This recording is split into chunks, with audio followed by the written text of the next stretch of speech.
इस समय है हम गन्नौर में, जहां से कि भारी भरकम चेहरा कद काठी वाले कुलदीप शर्मा जी कांग्रेस के उम्मीदवार हैं।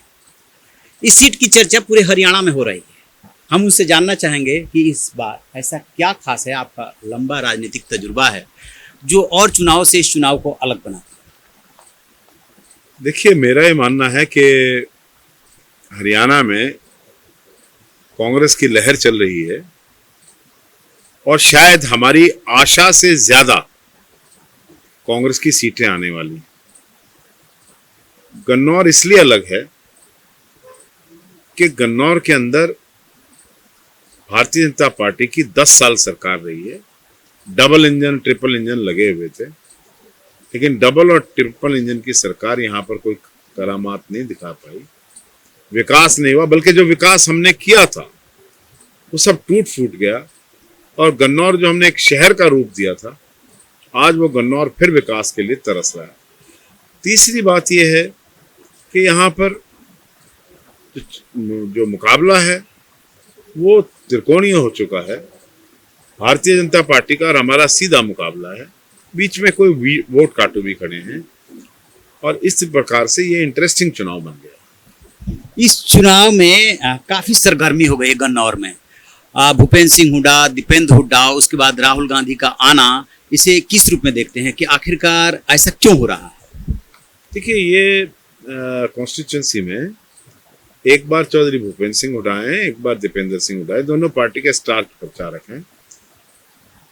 राज बब्बर जी का जलसा हुआ है, वो भी स्टार प्रचारक है। और कल राहुल गांधी सोनीपत से गोहाना जा रहे थे तो वाया गन्नौर ही जाना था, तो natural it was following on his way, तो वो यहाँ आए। हम उनका धन्यवाद भी करते हैं, उनको बहुत बड़ा भव्य स्वागत गन्नौर के लोगों ने किया।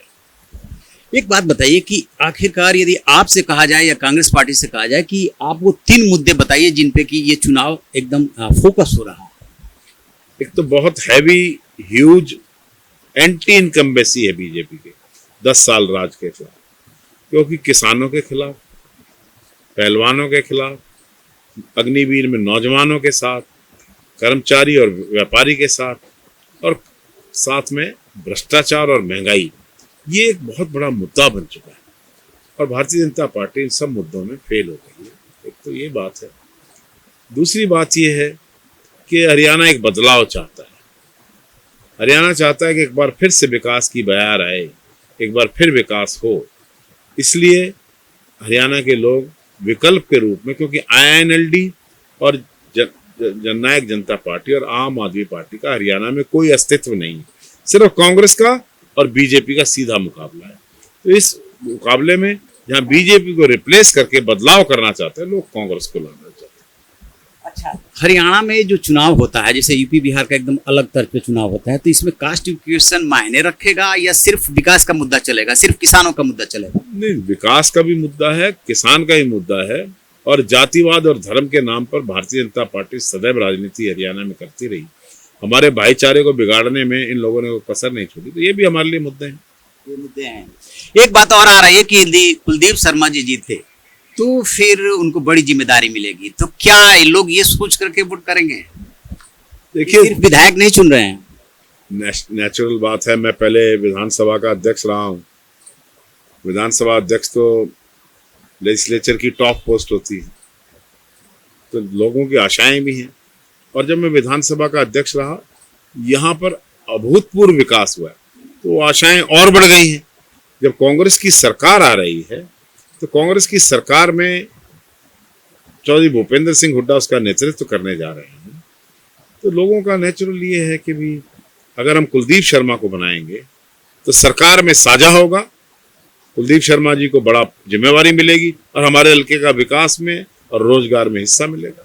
आप 2 बार यहाँ से विधायक रहे, निश्चित रूप से आपने क्षेत्र के लिए बहुत काम किए होंगे, लेकिन अब क्या सोच रखा है कि इस बार आए तो कौन से काम अधूरे रह गए जिसको कि पूरा करना है? देखिए, हमें सबसे पहले यहाँ पर गवर्नमेंट कॉलेज बनाना है, फिर मॉडल संस्कृति स्कूल बनाना है, नया उसका होगा। तीसरी बात यह है कि हमने इंटरनेशनल हॉर्टिकल्चर मार्केट बनाई थी, राहुल गांधी उसकी आधारशिला रखे गए थे, उसका निर्माण पूरा करना है, उसको कंप्लीट करना है। इन लोगों ने वहाँ पर एक ईंट भी नहीं लगाई। चौथा, गन्नौर में एक ट्रैफिक की बड़ी भारी प्रॉब्लम है। यहाँ पर बाईपास का निर्माण करना हमारे लिए प्राथमिकता रहेगी। पांचवी चीज है, बहुत बढ़िया हॉस्पिटल नहीं है यहाँ, ए क्लास हॉस्पिटल होना चाहिए। तो जीटी रोड पे दिल्ली से लेके पानीपत तक कोई ट्रॉमा सेंटर नहीं है, तो यहाँ पर हम एक आधुनिक ट्रॉमा सेंटर बनाएंगे जिसमें सीटी स्कैन, पैट स्कैन या अल्ट्रासाउंड या एक्सरे मशीन्स या लेटेस्ट टेक्नोलॉजी की जो मशीन्स हैं उनको इंस्टॉल करके 100 बेडेड एक बढ़िया हॉस्पिटल यहाँ पर बनाएंगे, ताकि लोगों को मेडिकल कॉलेजेस में और प्राइवेट हॉस्पिटल्स में पैसा ना खर्चना पड़े। कांग्रेस ने इस चुनाव में बहुत सारे वायदे कर रखे हैं, घोषणा पत्र में बहुत सारे वायदे किए, जैसे कि एमएसपी गारंटी कानून, 2 लाख नौकरियां, 500 में सिलेंडर वगैरह वगैरह बहुत सारे वायदे हैं। क्या वो संभव है? संभव है, इसीलिए तो हमने वो वायदे किए हैं। हमने 2005 से 2014 तक सरकार चलाई, जो बात कही लोगों से वो करी। 1000 रुपया पेंशन भी हमने की थी, जो कि 300 रुपया 200 रुपये होती। अब हमने कहा है 6000 रुपये पेंशन देंगे, 6000 रुपये विधवा पेंशन, 6000 रुपये विकलांग पेंशन देंगे, 500 का गैस सिलेंडर देंगे, 300 यूनिट बिजली फ्री करेंगे, 100 गज के प्लॉट पहले भी 4,82,000 दिए थे, फिर देंगे।